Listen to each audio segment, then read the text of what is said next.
దివంగత చైర్మన్ బొమ్మన రాజకుమార్ ఆలోచనలు గౌరవించి జాంపేట కోఆపరేటివ్ అర్బన్ బ్యాంక్ పాలకవర్గ ఎన్నికలు జరగకుండా ఏకగ్రీవం అయ్యేందుకు పెద్దల సహకారంతో కృషి చేశామని Rajahmundry city MLA Adireddy Srinivas alias Vasu చెప్పారు. తిలక్ రోడ్డులోని తన కార్యాలయంలో మంగళవారం bank chairman Bommana Jayakumar, vice chairman Robbi Vijayasekhar డైరెక్టర్లతో కలిసి ఎమ్మెల్యే వాసు మీడియాతో మాట్లాడారు.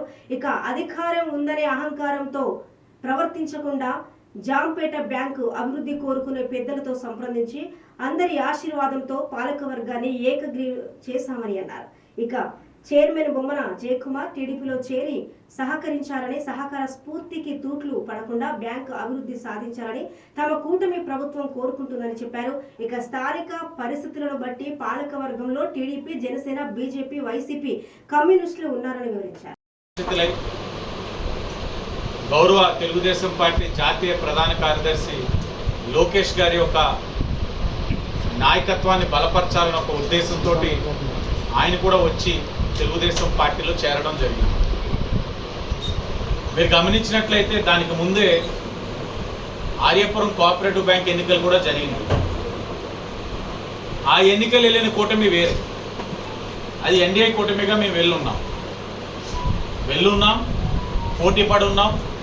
ప్రజాక్షేత్రంలో ఆ యొక్క ఖాతాదారులందరి యొక్క విశ్వాసాన్ని పొంది మంచి మెజార్టీతో, సుమారు 78% మెజార్టీతో, ఓట్ షేర్ శాతం మెజార్టీతో గెలవడం కూడా జరిగింది.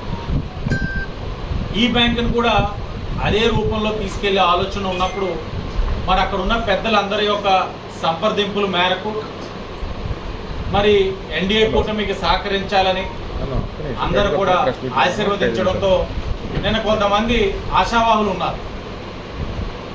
ఆశావాహులు అందరితోటి కూడా వ్యక్తిగతంగా మేమే మాట్లాడి ఈ బ్యాంకుని ఏ విధంగా మేము ముందుకు తీసుకెళ్ళబోతా ఉన్నాం, ఏ విధంగా ఖాతాదారుల యొక్క విశ్వాసాన్ని పొందే విధంగా